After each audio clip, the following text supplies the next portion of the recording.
Well, today I am excited because we are going to begin a new series here at Salina First. The past several weeks we've kind of been bouncing around. I do much better when I plant myself in a book and we just kind of take a long, slow walk. And so today we are starting a new series called In the Beginning, looking at the book of Genesis.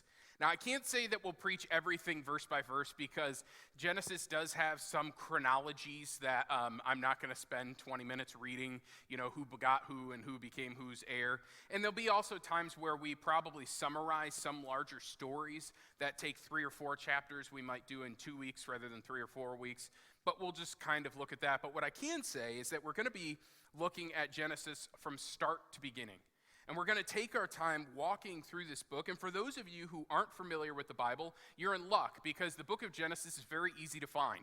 It's the very first book. In fact, that's what Genesis means, the beginning. If you're anything like me growing up, people would say, let's go into, Lamentations. And it's like, oh boy, the great treasure hunt begins trying to find that, or you just go to the front and use the directory. Genesis is just start at the beginning. And it's going to be in the first chapter of the first verse today. In the beginning is what we're going to look at. Genesis means that. And today we're going to start with really the beginnings of all things, but it's not just creation, which you may be familiar with Genesis for. Genesis is really the beginning of God's people through the great patriarch Abraham, and then sets God's people up and how, if you've maybe ever wondered how they got into Egypt. Genesis really can't be looked at, though, as a book of history. We're not looking at Genesis and saying this is the detailed history of the people of God, though it has history in it. You shouldn't look at the book of Genesis as a science textbook, as some have tried to make it, of saying, here's the creation account. This is all science unfolding, though there's science in it.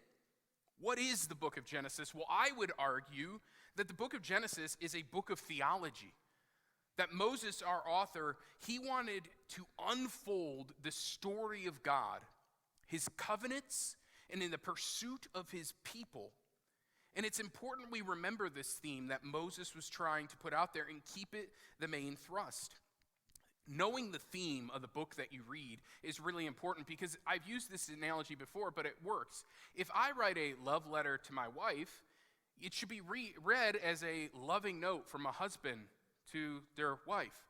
But if you just try and read it as a history document, it would lose some of its context.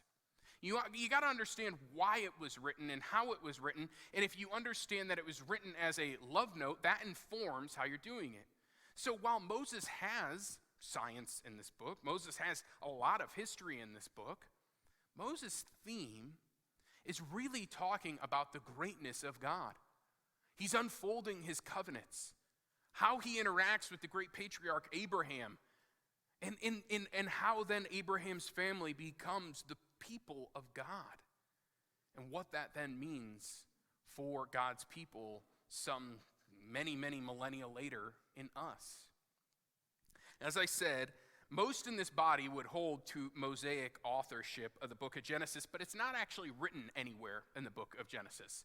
So we don't have it say right at the beginning, but Moses is given credit for the book of Genesis all throughout history, and it wasn't until recent critical scholarship that people poked at it. But you'll hear me say all throughout this series, Moses wrote, as we look at Moses as the writers of the first 5 books of the Bible: Genesis, Exodus, Leviticus, Numbers, and Deuteronomy, commonly called the Pentateuch. So today we're going to just look at Genesis 1 through 25. We're going to pull up short of the creation of man, and we're going to look at that next week, but we're going to look at the creation of everything else this day. The text will be on the screen, or if you have a Bible, like I said, just start at the beginning. We'll be right there. I'll be reading out of the NIV. In the beginning, God created the heavens and the earth. Now the earth was formless and empty. Darkness was over the surface of the deep, but the Spirit of God was hovering over the waters. And God said, "Let there be light," and there was light. And God saw that the light was good, and he separated the light from the darkness. God called the light day, and the darkness night. And there was evening, and there was morning the first day. And God said, "Let there be a vault between the waters, and separate the waters from the water. Separate water from water." So God made the vault and separated water from the vault and the water above it. And so it was. And God called the vault sky or atmosphere. And there was evening and there was morning the second day. And God said, let the water under the sky be gathered into one place, and let dry ground appear. And it was so. And God called the dry ground land, and gathered waters he called seas. And God saw that it was good. Then God said, let the land produce vegetation, seed-bearing plants and trees on the land that bear fruit with the seed in it, according to their various kinds. And it was so. The land produced vegetation, plant-bearing seeds according to their kinds, and trees bearing fruit with seed according to their kinds. And God saw that it was good, and there was evening and there was morning on the third day. And God said, let the lights in the vault in the sky to separate, let there be lights in the vault in the sky to separate the day from the night, and let them serve as the sacred times, the days and years. And let the lights be in the sky, and let the lights in the vault of the sky to give light on earth. And it was so, and God made two great lights. The greater light he made govern the day, and the lesser light he governed the night. He also made the stars, and God set them in the vault in the sky to give the lights on earth, to govern the day and the night, and to separate the darkness. And God saw that it was good, and there was evening and there was morning on the fourth day. Then God said, let the waters teem with living creatures, and let the birds fly above the earth across the sky. So God created the great creatures of the sea, and every living thing which the water teems with and moves about in it, according to their kinds, and every winged bird according to it. And God saw that it was good. God blessed them and said, be fruitful and increase in number, and fill the water in the seas, and let the birds increase on the earth. There was evening. There was morning, the fifth day. And God said, let the land produce living creatures according to its kind, the livestock, the creatures that move along the ground, the wild animals, each according to its kind. And it was so. And God made the wild animals according to their kinds, the livestock according to its kinds, and all the creatures that move along the ground according to their kinds. And God saw that it was good. Now, next week, we'll continue to read, and you'll see the creation of man, but it's a little bit too much to chew on today. We just had the creation of everything else, so I think in the next 25 minutes, we should probably try and stomach that. As I said, in the beginning, God created. This section of Scripture, the very first verse in the Bible, is perhaps one of the most profound. In the beginning, God created. Everything you see, everything you breathe, the stars you marvel at, the ecosystem that's perfectly tuned for us, the matter that makes up our skin, our hair, our fingernails, our organs, and so on, God created. Moses is setting a foundational table of all things. And it's supremely important for us, not just one simple point to acknowledge, but recognize that Moses' key point was his very first verse. In the beginning, God created. Beyond the ordering of the days, beyond the layout, the key point of this entire passage is that God is the agent of all creation, that he spoke into being all created things. We see a logical progression form throughout the scriptures here, though. We start with empty space, formless, empty, yet the Spirit of God is there hovering over the deep or the waters, depending on your translation. And God speaks into nothingness, and boom, let there be light. And there was light. Then off that, God establishes atmosphere above the waters, the air we breathe, the things that keep in the warmth. Our atmosphere protects us from radiation from space, and God creates this atmosphere called the vault, the sky that we look up and we see.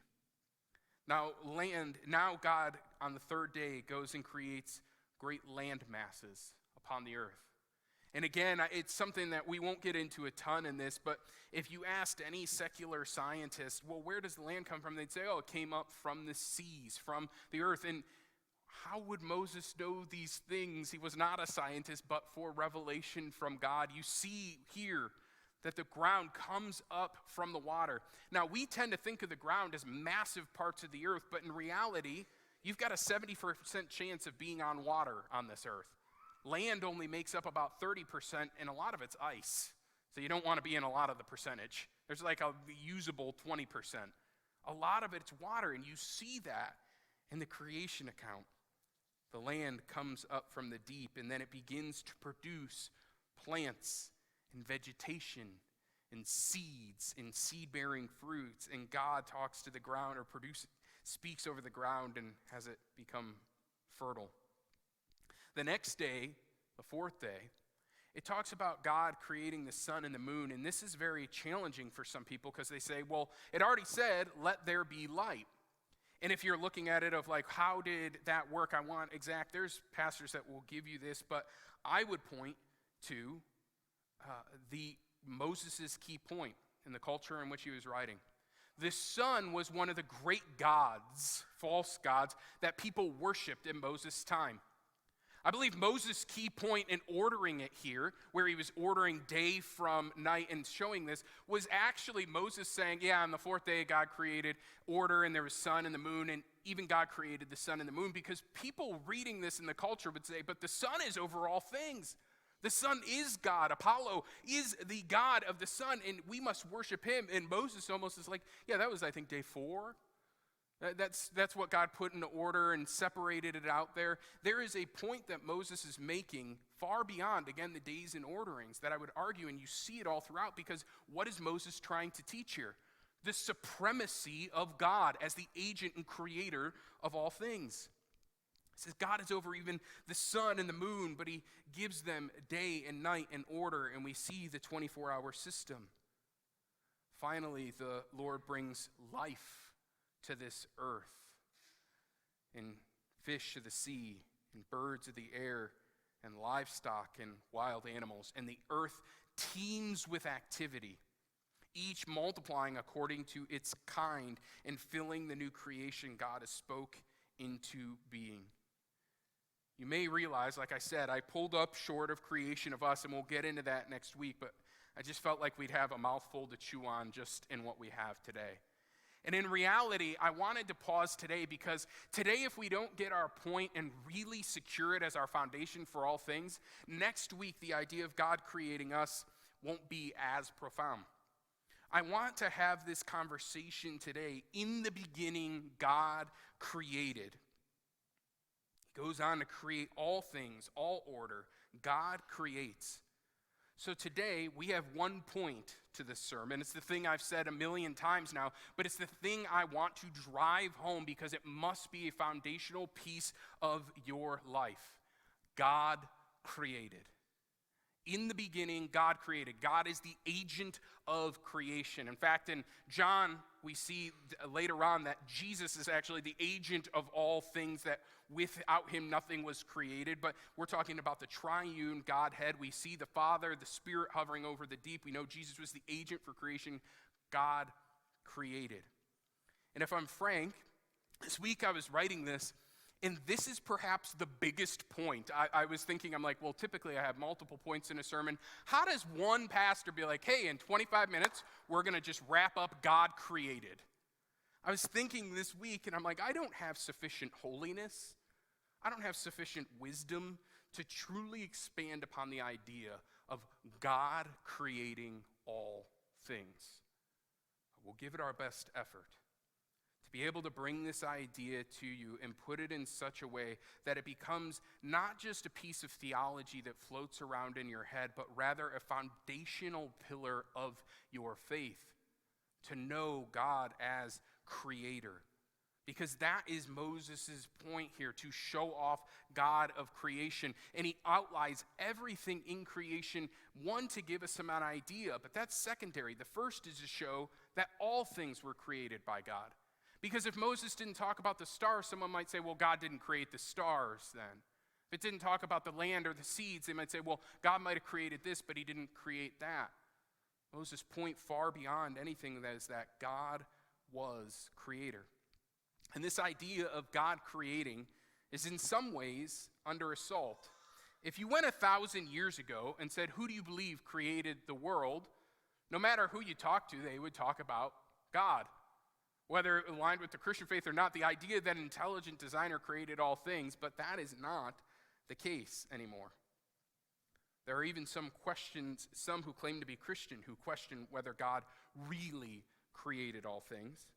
I remember in the days of seminary, we would have 3-hour classes, and then they would give us a break, and we had class all day. So a lot of times I had 12 hours of classes. I was in class, or 9 hours a day, but I was on campus for 12 hours. So the arguments and theology debates we got into during seminary were ridiculous. But I remember sitting in the break room one time, and we were talking about Genesis, and we were arguing over what one day meant. Was it the traditional 24-hour? There's a theology position that says a day age, and that God created over a long period of time. And then I had one classmate who was banging on the table who talked about his idea of the Big Bang was when God said, "Let there be light," there was boom.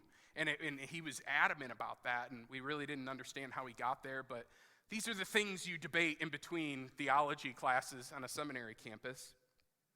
Today's sermon, I didn't really want to get into that. Because if you struggle with the idea even that God created, or you struggle to believe that, then it really doesn't matter when we then get into the minutia of God's creation, what that looks like. If you don't even really believe it, well, then what's the minutia? If you don't have that foundation, why try and build upon it? So today, I'd rather you see for your own faith how foundational and important it is that God created. You and I are not here by happenstance. We aren't some type of cosmic accident that just exists by chance, but we see that there was plan and purpose in the scriptures. God created, and the creation you see in many ways is perfect. There's actually a great apologetic about the creation of the earth. An apologetic is an argument for your faith. And there's this famous atheist author, British guy by the name of Christopher Hitchens. And he said in a debate one time, if I was ever going to believe in God, which he doesn't, I believe he's even passed away now, he said, if I was ever going to, the argument that most sways me is something called the finely tuned argument, or the Goldilocks argument, that this place we see is perfect. It's almost like it was designed. It shouldn't be here. Friends, we shouldn't exist if it was just up to chance. Evolutionists tend to paint this picture that they'll say, oh, well, it all just kind of came into being, and then from single-celled organisms, a couple of million years later, here we are. And yet, when you start to dig a little deeper, there are even these great atheist authors, these people that have achieved greatness in society by their works, who step back and go, if I was going to believe and I was struggling, it'd be over this point. Stephen Hawking said that the expansion of the universe, we know that the universe is constantly moving, expanding, that if the expansion rate was 1 part in 1,000 millionths of a second different, I don't even know how to make you understand how small that is, but it's short. 1 part in 1,000 millionth second after the birth of the universe, it would have collapsed back in on itself. He's saying that the expansion rate, this is a guy who doesn't believe in the Lord.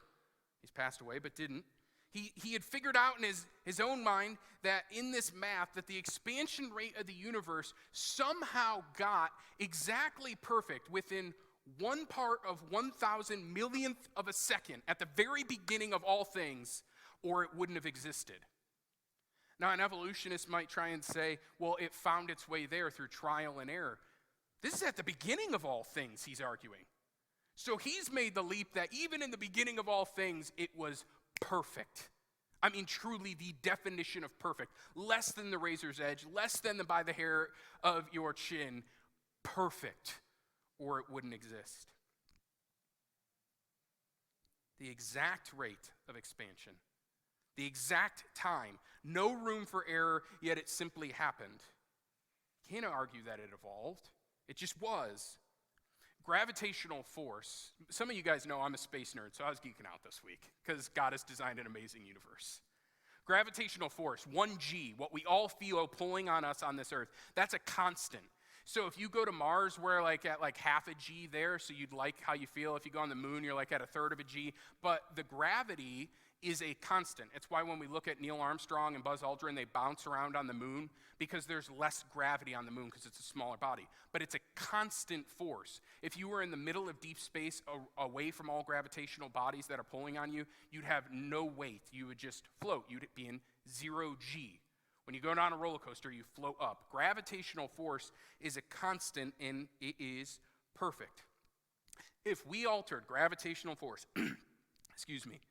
by 1 part in 10 to the 40th power, we wouldn't be here. Okay, so 10 to the 40th power is an insanely large number, and it's hard to get our head around large numbers. So I want you to imagine a tape measure stretching across the entire known universe. And on that point, there's a 1 inch. And we don't measure gravity in an inch, but just track with me.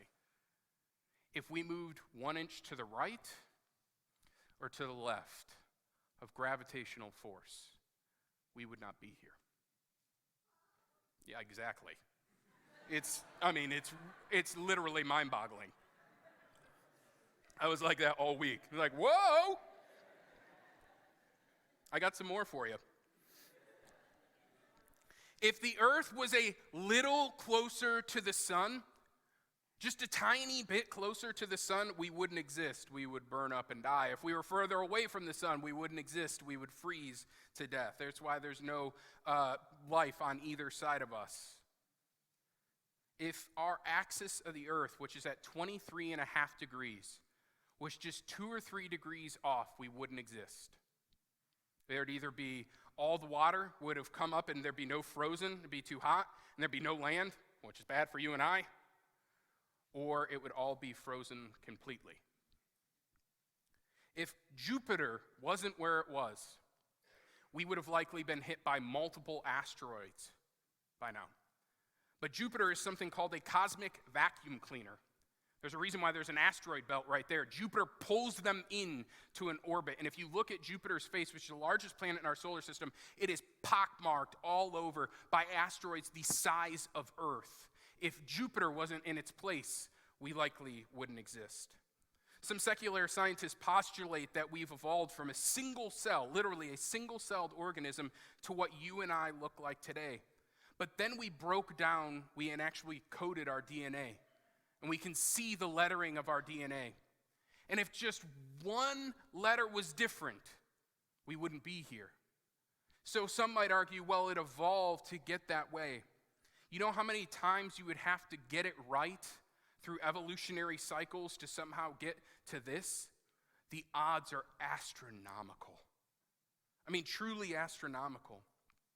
What I'm trying to say is why even prominent atheists have said, boy, if there was one thing that was going to convince me there was at least an intelligent designer, it's because I look around and we shouldn't exist. We shouldn't be here. And to say that it's happenstance and chance, the numbers are just insane. And yet people will try and make you feel silly at times for believing that in the beginning, God created. Yet you hear all these facts and you think, well, that's a lot. You just do one of those things and we're not here. And I gave you a list of 5 or 6 things, and there was about 30 or 40 or 50 billion more things I could have said. And yet here we are going, well, I don't know, God created, that's not really popular to say anymore. What you're saying essentially is, I don't believe that we won the lottery with odds that make Powerball look friendly. All the things that would have needed to happen just by chance if there is no God would make the Powerball look like a shoo-in. And yet you have people saying, well, that's how I believe. I've heard it said before, and I love the saying is, I've examined the facts, I've looked at the things, I've seen what science says, and I've seen what the scriptures say, and I simply don't have enough faith to be an atheist.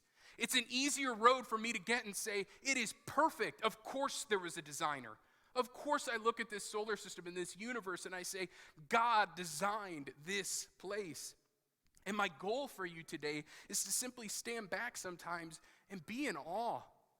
Looking around, we take creation for granted at times, but the plan and order and perfection should draw us into worship. I had someone ask why I like space stuff so much, and it makes me just stand in awe of the Lord. When I look out into the heavens and I see what God created with his handiwork, with his finger work, with his voice, I just stand back in awe at what he brought to life. Psalm 19 says this. I think I put it on the screen. Did I put it up there, Mike? Sorry if I didn't. It's Psalm 19, 1 through 4. Good. Me and the author here, we're on the same wavelength. The heavens declare the glory of God. The skies proclaim the work of his hands. Day after day, they pour forth speech, and night after night, they reveal knowledge. They have no speech, they use no words, no sound is heard from them, yet their voice goes out into all the earth, their words to the end of the world. I love what he's saying. He's like, the stars don't speak, but they're screaming the glory of God.